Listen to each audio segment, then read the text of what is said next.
ठीक है। Assalamualaikum everyone. Hope so you are doing great and had a good Ramzan. Sorry Eid ul Fitr आप लोगों ने एंजॉय की होगी। आज काफी ब्रेक के बाद हम दोबारा आए हैं और आए भी हैं तो डॉक्टर मोनिका वसानी के साथ। She is psychiatrist and a new expert on our panel board पे। स्कैरी अम्मी बोर्ड की तरफ से हम अस्सलाम ये सेशन वालेकुम। कर रहे हैं। Board doctor Monika, how are you? I am good, thank you so much. अस्सलाम वालेकुम everyone, thank you. Nice to talk to you इंशाल्लाह इन फ्यूचर। हम आपसे आज जो हमारी बात होगी, डॉक्टर मोनिका पहले तो आप अपना इंट्रोडक्शन करवा दें हमारी ऑडियंस को ताकि उनको पता चल जाए और उसके बाद हम अपने टॉपिक की तरफ आते हैं। ठीक है, मेरा नाम डॉक्टर मोनिका वासवानी है और मैं एज असिस्टेंट प्रोफेसर साइकाइट्री जो है वो कराची में प्रैक्टिस करती हूँ। एज कंसल्टेंट साइकाइट्रिस्ट भी प्रैक्टिस करती हूँ। और जो है मैंने I have graduated around 4 years बैक, तो जो है तब से I have been in this field. और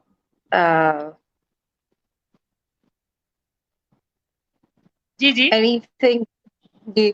और ये है कि स्केरी अमी को मैंने बहुत अरसे से ज्वाइन किया हुआ है and I have been reading the post and all that. बहुत अरसे से मैं जब भी मुझे टाइम मिलता है तो मैं पोस्ट जो होती हैं डिफरेंट लोगों की, डिफरेंट खवातीन की मैं पढ़ती रहती हूँ। और एक हमारे लिए हर एक पेशेंट एक नया एक्सपीरियंस होता है, तो इसी तरह जी स्केरी मम्मी पे भी जो हर हमारी जो फ्रेंड है या जो भी कोई खवातीन जो भी मैसेजेस करती हैं या अपने प्रॉब्लम शेयर करती हैं, डिस्कस करती हैं, तो वो हर एक एक एक नई स्टोरी से कुछ ना कुछ सीखने को या कुछ ना कुछ समझने को मिलता है। तो इट्स अ वेरी जी गुड एफर्ट जो आप लोगों ने एक शुरू किया हुआ है ताकि लोग जो है इस बारे में बात कर सके, क्योंकि जी बिल्कुल, वेंटिलेशन भी देखिए इम्पोर्टेंट हमारे होती है ना। पर बहुत सारी क्यूरीज होती हैं जिनको हमें भी जानना होता है क्योंकि हम खुद जी इतने जी, अच्छे एक्सपर्ट नहीं है कि हम हर क्यूरी का जवाब दे दें। तो उसके लिए बिल्कुल एक हमारा बिल्कुल। पैनल है यहाँ पे स्केरी अम्मी के ऊपर जिसपे हम एक्सपर्ट्स को इनवाइट करते हैं और इसी बेस जी पे हमने आपको अप्रोच किया था अपने पैनल के लिए कि जी आप यहाँ जी पे जी आए, हमारी जी क्यूरीज जी जो हैं, जो कंसर्न्स हैं हमारी लेडीज के, वो सुने और जी, उनको थोड़ा सा सॉर्ट आउट करने की कोशिश करें। अच्छा डॉक्टर मोनिका, बिल्कुल। आज जो हमारा टॉपिक है depression, anxiety and hmm, psychological issues के ऊपर है।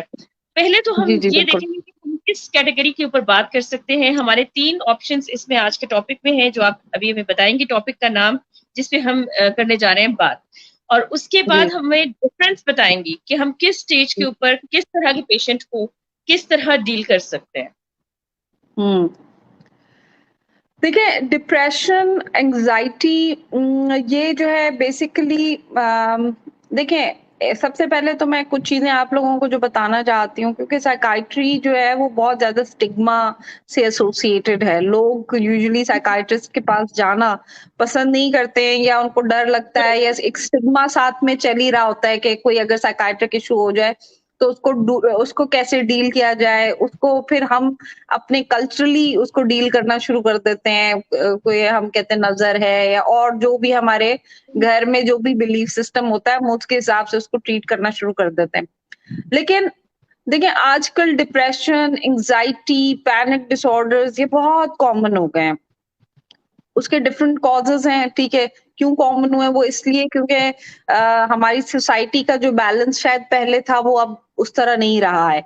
दूसरी बात ये है कि कुछ चीज़ें फैमिलीज़ में रन भी करती हैं, जैसे जेनेटिक इश्यूज़ भी होते हैं, जेनेटिक कॉजेज़ भी होते हैं।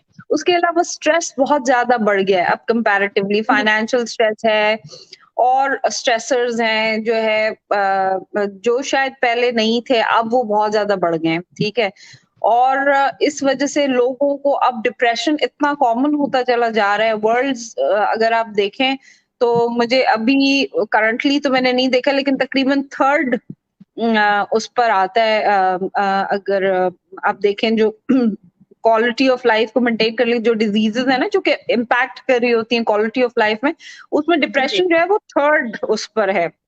ये मतलब इतना ज़्यादा ये आपकी क्वालिटी ऑफ लाइफ को जो है वो इम्पैक्ट कर रहा होता है। तो डिप्रेशन के जो फीचर्स होते हैं उसमें देखिए, नॉर्मल लोज़ एंड अप्स जो है ना हर किसी की ज़िंदगी में आते हैं।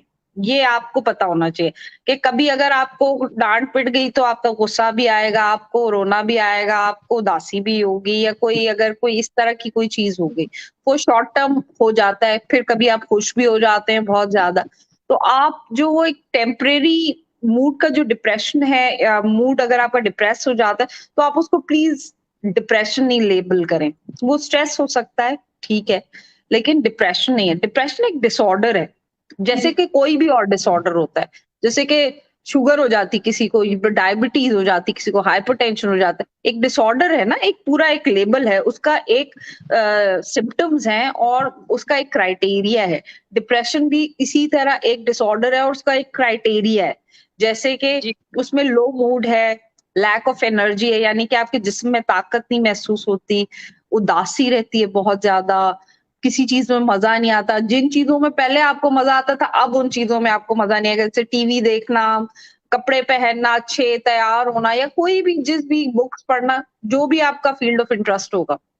लैक ऑफ एनर्जी इतनी ज़्यादा होती है कि लोगों से जो बेसिक घर के काम या जो एक बेसिक आपकी एनर्जी होती है, जिससे आप सुबह को उठते हैं, मोटिवेटेड फील करते हैं, वो भी नहीं होती है।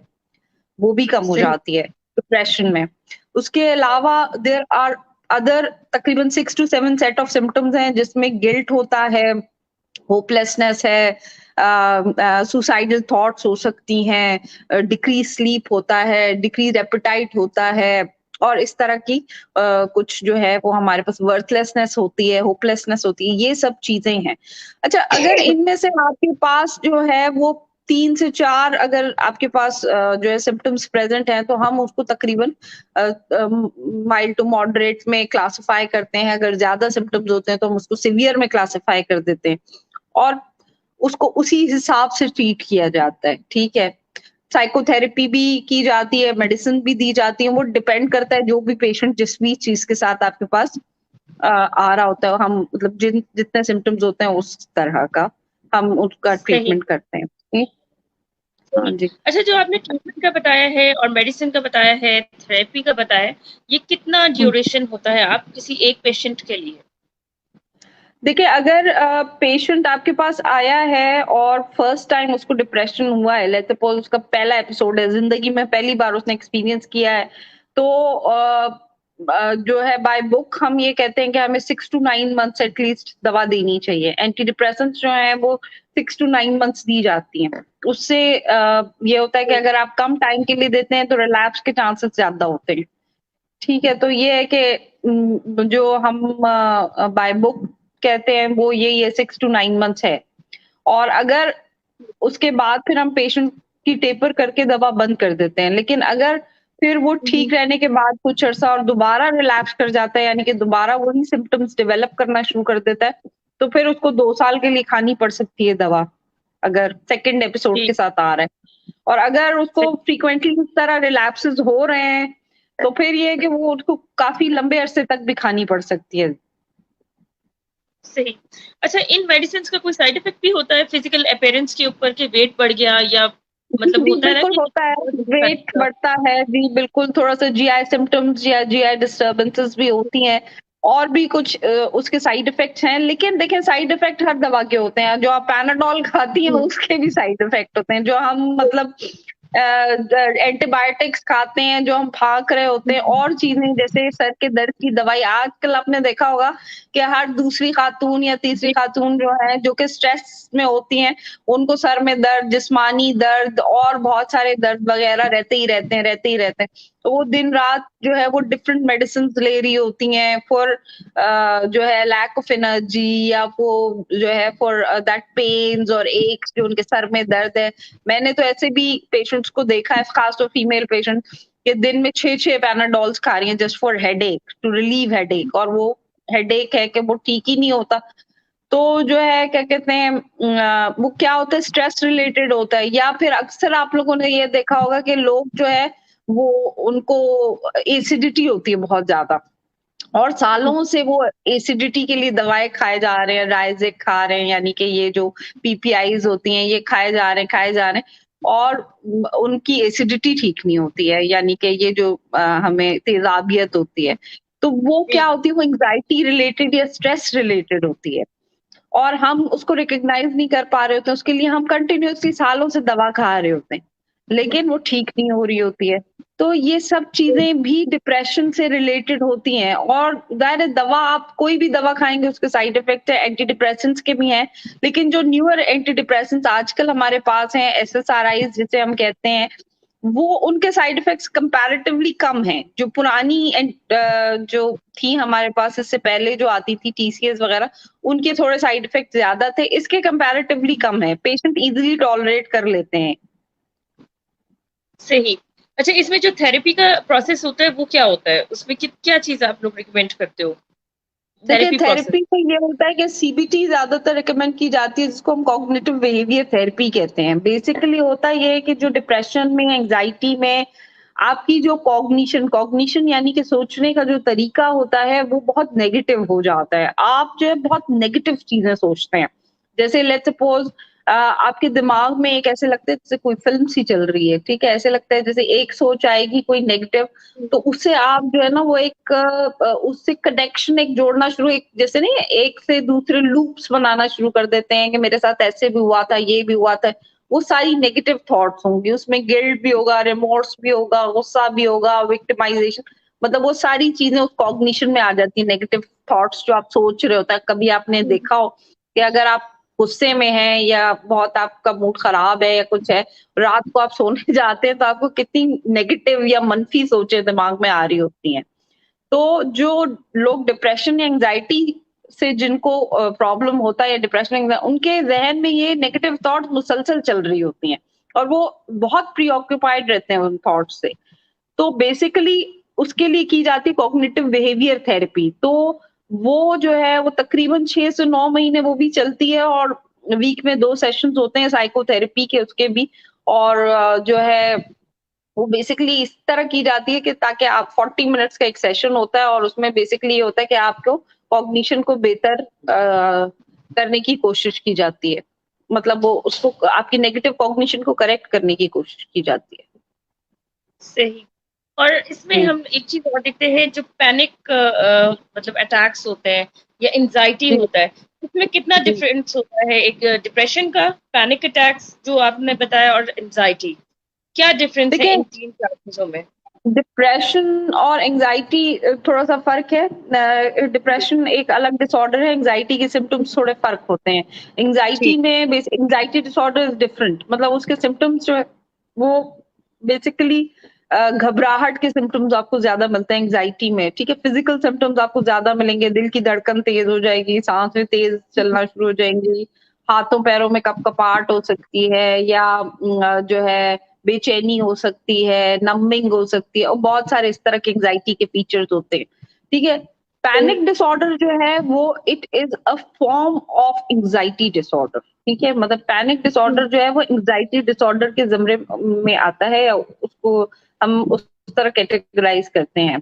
पैनिक जी, डिसऑर्डर में होता ये है कि आपको एक अटैक होता है। अटैक इस तरह होता है कि आपकी जो सोच होती है वो थोड़ी-सी वो उसमें वही बात है कि कॉग्निशन नेगेटिव हो जाती है, मतलब नेगेटिव थॉट्स आ रही होती हैं। अब उसमें ये होता है कि अगर आपको फ़र्ज़ करें कि कहीं हाथ में या कहीं पे भी अगर आपको दर्द होना शुरू हो गया, यहाँ सीने में दर्द हो गया या कोई भी इस तरह की चीज़, तो आपको ऐसा लगना शुरू हो जाए, या दिल की धड़कन तेज़ हो गई किसी भी वजह से, एंग्ज़ायटी की वजह से, किसी भी उसमें प्रॉब्लम की वजह से, स्ट्रेस की वजह से, तो आपको ऐसा लगना शुरू हो जाता है, दिल की धड़कन आपकी तेज़ हुई तो आपको ऐसा लगता है कि शायद मुझे तो कोई दिल का दौरा पड़ रहा है, या मुझे मेरे साथ कोई जो है मुझे कोई बीमारी हो गई है, या मुझे ज़्यादातर लोगों को ऐसा फ़ील होता है कि उन्हें हार्ट अटैक हो रहा है। तो वो उन उस जब वो ये ख़्याल उनके दिमाग में आता है, तो क्या होता है कि जो ऑलरेडी जो एंग्ज़ायटी की वज़ह से दिल की धड़कन तेज़ होती है, तो वो और मज़ीद बढ़ जाती है, क्योंकि आपका थॉट इस तरह की आनी शुरू हो जाती है। और फिर आप और ज़्यादा परेशान होना शुरू हो जाते हैं कि ये देखो दिल की धड़कन और मज़ीद तेज़ हो रही है, तो इसका मतलब है ज़रूर कोई प्रॉब्लम हो गया है मेरे साथ। तो हुँ, लोग फिर क्या होता है कि ऐसी कंडीशन में, ऐसे अटैक में उनको घबराहट बहुत बढ़ जाती है। अक्सर लोगों का तो ब्लड प्रेशर बहुत हाई हो जाता है, और जो है ना वो इसी परेशानी में कि शायद उनको कोई दिल का मसला है, या साँसें गहरी-गहरी साँसें लेने लगते हैं, हाइपर वेंटिलेशन जिसे हम कहते हैं कि तेज़-तेज़ साँस लेना, ये उनको लगता है शायद साँस नहीं आ रही या कुछ इस तरह। तो वो फिर इमरजेंसीज में जाते हैं और फिर वहां पे कोई भी रिलैक्सेंट उनको डॉक्टर्स देते हैं और वो ईसीजी वगैरह करवाते हैं, तो वो सेटल सही, हो जाते हैं। ये होता है कि 20, 25, 30 मिनट का ये एक अटैक होता है और वो सेटल हो जाता है। ठीक है, ये होता जी, बेसिकली एंग्जायटी का अटैक है, लेकिन जो पेशेंट्स हैं वो उसको ऐसे परसीव कर रहे होते हैं कि खुदा न खास्ता कोई हार्ट अटैक हो गया है, कोई दिल का मसला हो गया है या कोई इस तरह की चीज़ हो गई है। तो अगर इस तरह के अटैक्स महीने में 4 अटैक्स हो रहे हैं या ज़्यादा हो रहे हैं या फिर अगर एक अटैक होने के बाद 1 महीने तक आपको ऐसा महसूस हो रहा, सारा वक़्त आप इसी डर खौफ में रह रहे हैं कि मुझे ये ऐसा दोबारा अटैक हो जाएगा या हो सकता है और आप इसी परेशानी में रह रहे हैं, तो इसका मतलब ये है कि आपको पैनिक डिसऑर्डर हो गया है। यानी कि आपको ये सही। बीमारी शुरू हो गई है। ठीक। अच्छा, यहाँ पे आपने हुँ, ये सारे सिम्पटम्स तो बता दिए उस पेशेंट के लिए जिसको साथ ये प्रॉब्लम है। अब एक हुँ। थर्ड पर्सन है जो फैमिली में, मतलब जिस पर्सन के साथ ये प्रॉब्लम है, तो फैमिली मेंबर्स कैसे पता लगा सकते हैं कि ये पेशेंट इस बीमारी से गुजर रहा है या इस फेज से गुजर रहा है? नॉर्मली कोई भी ये नहीं कहता कि मैं बीमार हूँ या मुझे ये प्रॉब्लम आ रहा है। तो एक नॉर्मल पर्सन कैसे एक्सेस कर सकता है घर में रहते हुए? देखिए, घर में रहते हुए आपको बहुत सारी चीज़ें पता चल जाती हैं। अब जैसे पैनिक डिसऑर्डर है, अब अगर जब मैं आपको तीनों का बता देती हूँ, लेट्स सपोज़ डिप्रेशन है, तो डिप्रेशन में आपको जो आपके घर के लोग होते हैं इर्द-गिर्द के, वो बहुत ईज़िली उनको अंदाज़ा हो जाता है क्योंकि देखिए पेशेंट जो है, उसका मूड लो रहना शुरू हो जाता है, उदास, मायूस-सा रहेगा, तो ज़ाहिर है ऑब्वियसली आप एक्सपीरियंस करेंगे कि ये पहले ऐसे नहीं रहता था, अब ये उदास रह रहा है या मायूस-सा रह रहा है या एक कोने में बैठा रहता है, ठीक है? जैसे पहले एनर्जेटिक था, अब उस तरह एनर्जी नहीं है इसके जिस्म में, इसको उस तरह ये जो है अच्छा नहीं फ़ील कर रहा है या पहले जो ये काम करता था, वो अब ये नहीं करता। पहले ये बाहर खेलने जाता था या पहले दोस्तों के साथ जाता था या पहले जो भी एक्टिविटी, अब वो एक्टिविटी नहीं कर रहा, ठीक है? इस तरह की चीज़ें आपको बहुत ईज़िली घर में फ़ील होना शुरू हो जाती हैं, लेकिन आप उसको बेसिकली क्या होता है कि आप उसको इग्नोर करते हैं कि शायद ये कोई और मसला है, ये ठीक हो जाएगा। लेकिन अगर ये मसला कंसिस्टेंट हो और लंबा चल रहा हो तो आप ज़रूर जो है वो किसी साइकियाट्रिस्ट या साइकोलॉजिस्ट से ज़रूर मतलब इसको डिस्कस ज़रूर करें किसी डॉक्टर से जाके, कि ये प्रॉब्लम है और ये काफ़ी अरसे से चल रहा है। क्योंकि अगर 2 हफ्तों से ज़्यादा इस तरह के फीचर्स कंसिस्टेंटली रह रहे हैं, तो फिर वो हम उसको डिप्रेशन के ज़मरे में उसको हम उसको वो कर लेते हैं, क्लासिफाई करते हैं। दूसरी चीज़ ये है कि जैसे पैनिक डिसऑर्डर तो इतना मतलब ऑब्वियस होता है, घर वाले बहुत ज़्यादा परेशान हो जाते हैं, उनको भी ऐसे ही लगना शुरू हो जाता है कि शायद हार्ट अटैक हो गया है। लेकिन जब वो फ्रीक्वेंट अटैक्स होते हैं तो उनको अंदाज़ा हो जाता है कि ये भई डॉक्टर तो कह रहा है कि ये दिल का मसला नहीं है, लेकिन ये तो बार-बार कहता है मुझे दिल का मसला है। तो फिर उनको रियलाइज़ होना शुरू हो जाता है कि इसके साथ शायद कोई साइकियाट्रिक इश्यू है। सही। हुँ। जी। अच्छा जी, आज जो हमने बात की है वो हमने डिफरेंट पर्सपेक्टिव से डिप्रेशन, एंजाइटी के ऊपर, और थर्ड जो है आपका सर्कल ऑफ एंजाइटी, मतलब लोगों के साथ जो हम बात कर रहे होते हैं और उसमें बिहेवियर बाकी लोगों का क्या हो सकता है या क्या पेशेंट एक्सपेक्ट कर रहा होता है। तो आप जाते जाते हमारे सेशन का, क्योंकि टाइम भी खत्म हो रहा है, तो आप क्या मैसेज हुँ। दोगे ऐसे लोगों के लिए, क्योंकि हमारे प्लेटफॉर्म पे काफी सारी क्यूरी इस टाइप की भी होती है कि जो किसी भी फेज में कोई बंदा बैठा हो। इंशाल्लाह हम नेक्स्ट में मैं आपको टॉपिक जो भी हमारा होगा हम उसमें बताएंगे। प्रेग्नेंट औरतों के बारे में होता है तो वो भी डिप्रेशन का बहुत इस चीज में हो रही होती है, मतलब फेस कर रही होती पोस्टपार्टम है। डिप्रेशन होता है, बट पोस्टपार्टम हाँ, साइकोसिस होता है। जी, लेकिन वो जो हुँ। है ना उनका, लेकिन ये है कि वो बता नहीं पा रही होती या कोई अगला उनको उस तरह सपोर्ट नहीं कर रहा होता फैमिली में। तो उस चीज को हम डिस्कस करेंगे, लेकिन आज की टॉपिक के से आपका क्या मैसेज होगा हमारी ऑडियंस के लिए? देखिए, एक तो ये है कि जो डिप्रेशन, एंग्ज़ायटी या पैनिक डिसऑर्डर जो है, ये ऐसी इलनेसेस हैं जो कि आप खुद रिकॉग्नाइज़ कर सकते हैं। सबसे पहले तो इम्पोर्टेंट चीज़ ये है, ठीक है? साइकियाट्रिक इलनेस में 2 तरह की इलनेसेस होती हैं। एक जिसमें आपके अंदर इनसाइट प्रेज़ेंट होती है। इनसाइट प्रेज़ेंट का मतलब ये कि आपको खुद अवेयर होते हैं कि आपको कोई मसला है। और एक इलनेसेस ऐसी होती हैं जिसमें जो कि पागलपन जिसे हम कहते हैं, वो बिल्कुल अलग चीज़ है, स्किज़ोफ्रेनिया है, साइकोसिस है, किसी भी किस्म का वो अलग है बिल्कुल। तो उनमें आपको खुद नहीं महसूस हो रहा होता कि आपको कोई प्रॉब्लम है, वो बाकी लोग जो है अटेंडेंट्स रिकॉग्नाइज़ करते हैं। तो ये है कि डिप्रेशन, एंग्ज़ायटी, पैनिक डिसऑर्डर आपको खुद पता होता है कि आपके साथ क्या प्रॉब्लम चल रहा है, आपको आपका मूड लो रह रहा है, आप उदास रह रहे हैं, आपको बेचैनी हो रही, घबराहट हो रही है, जो भी आपको इश्यू हो रहा है। तो आप काइंडली उसको रिकॉग्नाइज करें और उस देखें कि अगर ये कंसिस्टेंट है और वो रह रहा है और आपको छोटी-छोटी बातों पे रोना आ रहा है, आप घबरा रहे हैं, परेशान हो रहे हैं फॉर नो रीज़न, ठीक है? पहले भी मतलब पहले के मुकाबले में आपको लगता है कि आप से अब काम नहीं हो रहा, पहले जिस तरह आप ज़िंदगी गुज़ार रहे थे, अब नहीं गुज़ार पा रहे, तो और आपको कोई इश्यू हो रहा है, तो आप प्लीज़ डॉक्टर से अपने जाके ज़रूर इस बारे में बात करें। वो अगर आपको डिप्रेशन होगा या हो गया है, माइल्ड टू मॉडरेट है, तो वो हो सकता है आपको साइकोथेरेपी के लिए भेज दे, हो सकता है वो आपको काउंसल कर दे। ज़रूरी नहीं कि वो आपको सिर्फ दवा ही दे, वो आपको काउंसल कर दे, वो आपको बता दे कि आप कैसे इन चीज़ों से जो है वो बेहतर हो सकते हैं, क्या आप करें और भी कोई जैसे आप अपनी लाइफ़स्टाइल मॉडिफ़िकेशन करें, वॉक करें, अच्छा खाएँ, हेल्दी खाएँ, ये सब चीज़ें जो है वो आपके कुछ जो न्यूरोकेमिकल्स होते हैं ब्रेन में उनको बढ़ाते हैं। मतलब ये है कहने का मकसद ये है कि ये जो पैनिक डिसऑर्डर है, एंग्ज़ायटी है, डिप्रेशन, पेशेंट को खुद पता होता है कि उसको क्या प्रॉब्लम है। सो काइंडली जब आप इस चीज़ को देखें कि आपके साथ ये प्रॉब्लम है, तो आप जाके अपने डॉक्टर को ज़रूर दिखाएँ। क्योंकि वी एज़ वुमेन हम लोग जो है अपना घर चला रहे होते हैं, अपने बच्चों को चला रहे होते हैं, अपने हस्बैंड्स को चला रहे हैं, हर चीज़। अगर आप डिस्टर्ब हो जाएँगे तो हर चीज़ डिस्टर्ब हो जाएगी। बिल्कुल सही। Thank you so much doctor Monika for today's session, you are thank you, here with us. इंशाल्लाह thank you so next much. Week जब भी हमारा बात होगी तो इंशाल्लाह हम नए टॉपिक के साथ आएंगे। और अगर हमारी ज़रूर, ज़रूर। ऑडियंस में से किसी का कोई क्वेश्चन है तो वो यहाँ पे इसके जो भी हमारा लाइव सेशन हुआ है इसके ऊपर पूछ हुँ, सकता है। तो हम आपके क्वेश्चंस जी, जो हैं डॉक्टर मोनिका को फॉरवर्ड कर देंगे और फिर वो बिल्कुल, आपका जो भी जवाब होगा वो आपको मिल जाएगा। Thank you so much doctor बिल्कुल, मोनिका बिल्कुल। Once again. Thank you so much, take thank care. You, अल्लाह थैंक हाफ़िज़। यू। ओके, अल्लाह हाफ़िज़, अल्लाह हाफ़िज़। Thank you.